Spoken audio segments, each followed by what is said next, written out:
السلام علیکم۔ بصرہ میں حجاج بن یوسف کو جب اطلاع ملی کہ محمد بن قاسم کے تمام گھوڑے کسی نامعلوم بیماری میں مبتلا ہو کر بیمار ہو گئے ہیں اور مرنے بھی لگے ہیں تو وہ پریشانی سے نڈھال ہو گئے۔ جو حوصلے والا آدمی تھا اتنا بڑا صدمہ برداشت کر گیا۔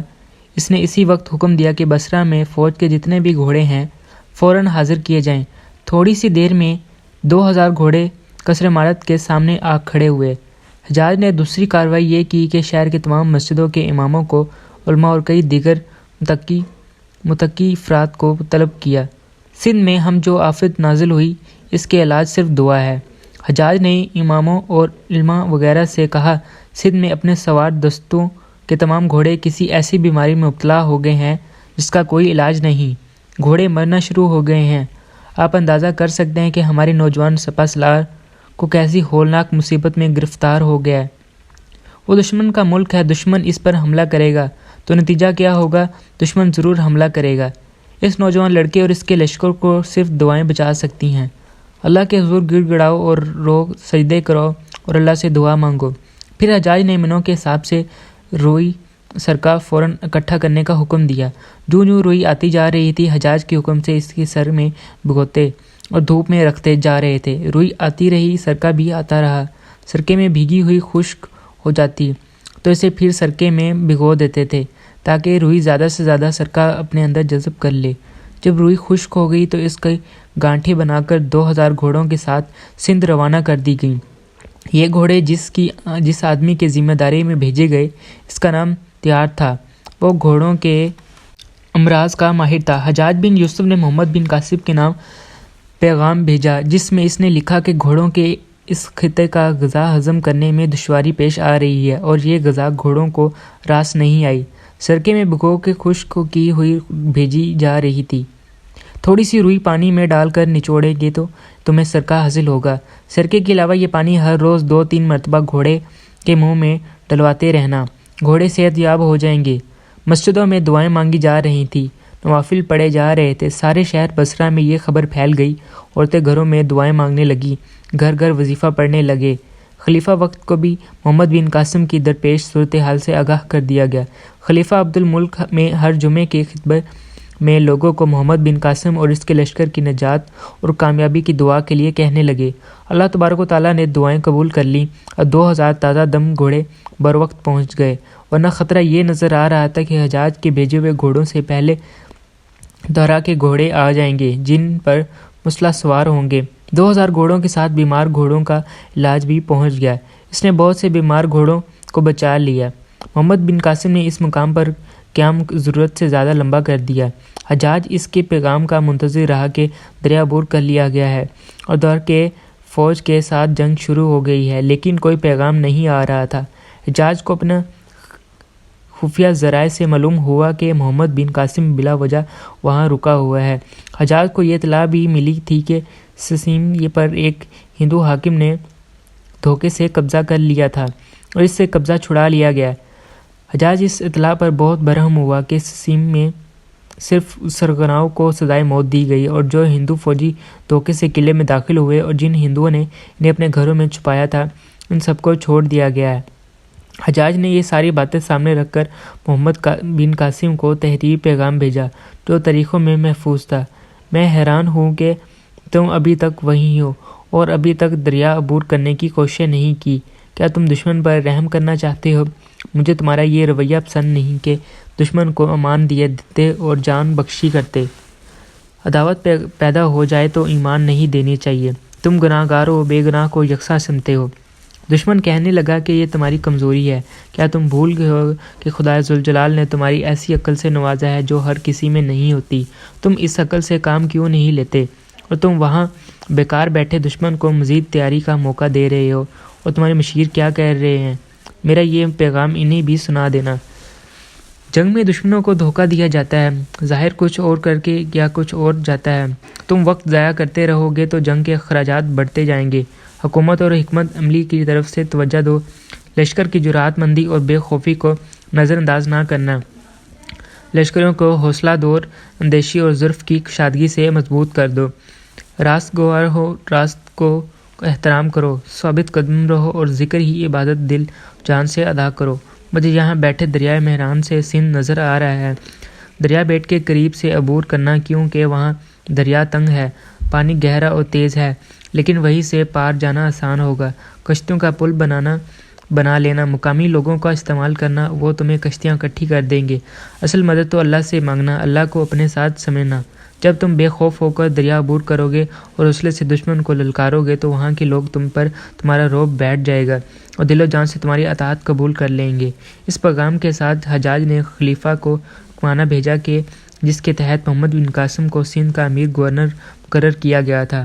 حجاج نے لکھا تھا کہ اس نے خلیفہ سے یہ حکمنامہ بہت سی باتیں کر کے حاصل کیا ہے، تمہیں اب ثابت قدم رہنا ہوگا، اس التجا کے اہل ہو، تمہیں آزادی سے حکومت کا اختیار کر دیا جا رہا ہے۔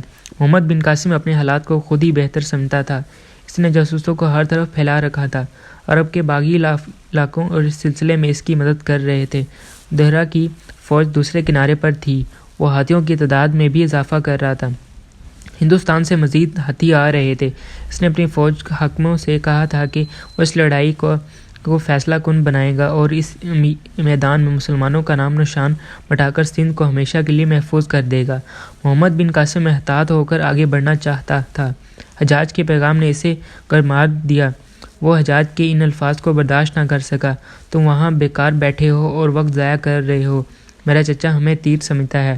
محمد بن قاسم نے اپنے سالاروں اور مشیروں سے کہا، وہ ہمیں کمانوں میں ڈال کر چھوڑنا چاہتے ہیں، تیر کا کچھ پتہ نہیں ہوتا۔ اس نے کہا، گرنا یا کس جسم میں اترنا ہے، تیر یہ نہیں جانتا کہ دشمن کو اپنے راستے سے ہٹا ہوا دیکھ کر وہ اپنا رخ اس طرف پھیر لے، ہمیں سوچ سمجھ کر چلنا ہے۔ اس نے سالاروں کو شروع کر دیا کہ پیش قدمی کس طرح کرنی چاہیے۔ اس نے حسب معمولی سالاروں اور مشیروں سے مشورے طلب کیے۔ کچھ وقت کے بحث مباحثے کے بعد دریا پار کرنے کا منصوبہ تیار کیا گیا۔ سب سے پہلے بیٹ کے حاکم داسیوں کے بیٹے موکو کو پیغام دیا گیا، وہ دریا عبور کرنے کے لیے کشتیوں اور ملاحوں کا انتظام کرے جو کشتیوں کو رسوں سے باندھ سکیں۔ موکو کے ساتھ انہیں شرائط پر سمجھوتا ہوا تھا کہ محمد بن قاسم کو اور مدد دے گا جس کی ضرورت پیش آئے گی اور موکو کی حاکمیت قائم رہے گی اور اس کے رعایا کے تحفظ کی ذمہ داری محمد بن قاسم کی ہوگی۔ موکو پہلے ہی اپنے باپ، بھائی اور راجہ دہرہ کے خلاف تھا۔ اسے محمد بن قاسم کا پیغام ملا تو اس نے فوراً جواب دیا کہ عرب کے سالار سمجھتے ہیں کہ ہندو کے راجہ کمار عقل کے کورے ہوتے ہیں۔ موکو نے جواب دیا، مجھے معلوم تھا کہ تمام لوگوں نے دریا عبور کرنا ہے، کشتیاں تیار ہیں، رستے بھی موجود ہیں اور آدمی بھی۔ کشتیاں تمہیں بیٹ کے مقابل دریا میں بندھی ہوئی ملیں گی، وہاں دریا کا پاٹ تنگ ہے اور پانی کا بہاؤ تیز ہے، خود آ کر دیکھ لو۔ قاصد نے واپس آ کر محمد بن قاسم کو جواب دیا، اللہ مسبب الاسباب ہے۔ محمد بن قاسم نے کہا، وہ ہمارے ساتھ ہیں، کشتیاں اس جگہ میں جہاں سے حجاج نے لکھا کہ دریا عبور کیا جائے، آج ہی رات کشتیوں کو رسوں سے باندھ دیا جائے گا۔ موکو کو اطلاع بھیج دو کہ میں آج رات وہاں آؤں گا۔ رات کو محمد بن قاسم نے اپنے سالاروں کے ساتھ اس مقام پر پہنچ گیا جہاں کشتیاں رکھی گئی تھیں۔ وہ اپنے ساتھ ایسے آدمی لے گیا تھا جو کشتیوں کا پل باندھنے کا تجربہ رکھتے تھے۔ موکو بہت سے آدمیوں کے ساتھ وہاں پہلے سے موجود تھا، بڑے بڑے موٹے اور مضبوط سے رسے بھی لائے گئے تھے۔ تمام کشتیاں چھوٹی تھیں اور ان کے کنارے اونچے نہیں تھے۔ فتح البلدان اور چچل نامہ میں کشتیوں کے پل کے جو تفصیل دی گئی ہے وہ اس طرح ہے، وہاں دریا زیادہ تنگ اور اس وجہ سے پانی گہرا اور بہاؤ تیز تھا۔ پاٹ کی تنگی کا یہ فائدہ تھا کہ پل لمبا نہیں بنانا پڑتا تھا اور نقصان یہ تھا کہ اتنے بہاؤ میں جس میں لہریں اٹھ رہی تھیں کشتیوں کو سنبھالنا اور باندھنا بہت ہی مشکل تھا۔ آخر عربوں کے دماغ میں ایک طریقہ آیا، چند ایک ملاحوں کو ایک کشتی میں دوسرے کنارے پر بھیج دیا گیا، کشتیوں کو رسیوں سے اس طرح باندھ دیا گیا کہ دریا کی چوڑائی کا اندازہ کر کے دیکھا گیا، اس کنارے سے اس کنارے کی دوسری طرف کتنی کشتیاں ہوں گی۔ اتنی کشتیوں کو خشکی پر پہلو با پہلو رکھ کر انہیں دونوں طرف سے رستوں سے باندھ دیا گیا۔ پہلی اور آخری کشتی سے آگے رسوں کو لمبا رکھا گیا۔ کشتیوں کی اس بندھی ہوئی قطار کو بے شمار آدمیوں نے مل کر دھکیلا اور دریا میں اس طرح ڈال دیا کہ کشتیاں کنارے کے ساتھ رہیں۔ اس طرف جو لمبے سے رسے کیے گئے تھے وہ بڑے لمبے اور موٹے کیلوں کے ساتھ باندھ دیے گئے تھے۔ یہ کیل تقریباً 1 فٹ قطر کے تھے، ان کا زیادہ تر حصہ زمین میں گاڑ دیا گیا تھا۔ ایسے 2 کیل ان ملاحوں کے ساتھ دوسرے کنارے پر بھی دیے گئے جو پار چلے گئے تھے۔ ادھر سے باندھ کر کشتیوں کو چھوڑ دیا گیا۔ چونکہ ادھر والی پہلی کشتی کنارے کے ساتھ بندھی ہوئی تھی، اس لیے دوسری کشتیاں دریا میں بہنے لگیں۔ یہ گھڑی کی سوئی کی طرح دریا میں اس طرح گئی کہ آخری کشتی سامنے والے کنارے کے ساتھ جا لگی۔ وہاں ملاح موجود تھے، انہوں نے ادھر والے رسے پکڑ لیے اور ادھر گڑے ہوئے کیلوں کے ساتھ باندھ دیے۔ پل تیار ہو گیا۔ اگلے روز جب سورج اوپر آ گیا تھا، پل گزرنے کے لیے تیار ہو چکا تھا۔ محمد بن قاسم گھوڑے پر سوار ہوا اور بلند آواز سے بسم اللہ الرحمن الرحیم پڑھ کر پل عبور کرنے لگا۔ گھوڑا ایک دوسری طرف کشتی میں سنبھل کر قدم رکھا گیا۔ درمیان میں لہریں اٹھ رہی تھی، اس لیے کشتیاں اوپر نیچے ہو رہی تھی اور ڈولتی تھی۔ اس سے گھوڑا ڈرتا اور بھٹکتا تھا۔ محمد بن قاسم نے پیچھے دیکھا، سلاروں کے گھوڑے آ رہے تھے۔ محمد بن قاسم کو اطمینان ہو گیا کہ اس کے گھوڑے کو دیکھ کر دوسرے گھوڑے بھٹکے بغیر چلے آ رہے ہیں۔ ان گھوڑوں نے دریا پار کر لیا۔ محمد بن قاسم نے گھوڑے کو موڑا اور کشتیوں سے گزرنے لگا۔ اب گھوڑے کا ڈر دور ہو چکا تھا۔ خیمے گاہ میں جا کر محمد بن قاسم نے کوچ کو تیاری کرنے کا حکم دیا۔ وہاں سے چند میل دور دریا کی اس طرف ایک قلعہ تھا۔ بعض مورخوں نے اسے رواڑ کا قلعہ لکھا ہوا ہے اور بعض نے اسے اختلاف کرتے ہوئے یہ کہتے ہیں کہ یہ رواڑ کا قلعہ نہیں، البتہ ایک قلعہ ضرور تھا۔ اس میں دورہ کی فوج کے کچھ پیادے اور سوار دستے رہتے تھے۔ ان کی کمانڈر گوپی تھی جو راجہ دہرہ کا بیٹا تھا۔ محمد بن قاسم نے اپنے ایک سالار سلیمان بن کشیری سے کہا کہ وہ 600 پیادہ مجاہدین کو ساتھ لے کر رواڑ قلعے کے سامنے چلا جائے، ہر وقت تیاری کی حالت میں رہنا ہوگا۔ محمد بن قاسم نے اس سے کہا کہ ہو سکتا ہے گوپی کو راجہ دہرہ مدد کے لیے بلائے۔ جو ہی دستوں کے ساتھ قلعے سے نکلنے لگے، اس پر تیروں کی بوچھاڑ پھینکی۔ اگر دستے باہر آئیں تو انہیں روک لو، جنگ نہیں لڑنا، ان دستوں سے یہی روک کر رکھنا۔ محمد بن قاسم نے ایک اور سالار عطیہ تغلبی کو 500 مجاہدین کے ساتھ ایک ایسے راستے پر نظر رکھنے کے لیے بھیج دیا جس راستے سے راجہ دہر کو مدد ملنے کی توقع تھی۔ چونکہ ان دونوں دستوں کو ہر وقت تیاری کی حالت میں رہنا تھا اور زیادہ تر دشمن کی طاق میں گھومتے پھرتے رہنا تھا، اس لیے یہ اپنے ساتھ رسد کا ذخیرہ نہیں رکھ سکتے تھے۔ محمد بن قاسم نے یہ انتظام کیا کہ نیزوں کے ایک آدھ سردار مقدمینیہ کو حکم دیا کہ ان کے دستوں کو رسد پہنچا رہے تھے۔ ایک نائب سالار ذاکو بلغوان البکری مقامی لوگوں کو فوج میں بھرتی کرنے کے لیے گیا ہوا تھا۔ یہ وہ علاقہ تھا جو مطیع ہو چکا تھا۔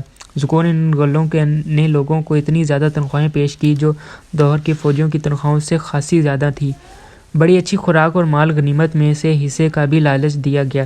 ذکو نے اس وقت واپس آیا جب محمد بن قاسم دریا عبور کرنے والا تھا۔ ذکو نے اپنے ساتھ 1500 لگ بھگ گھوڑے سوار کر دیے۔ یہ سب جاٹ تھے۔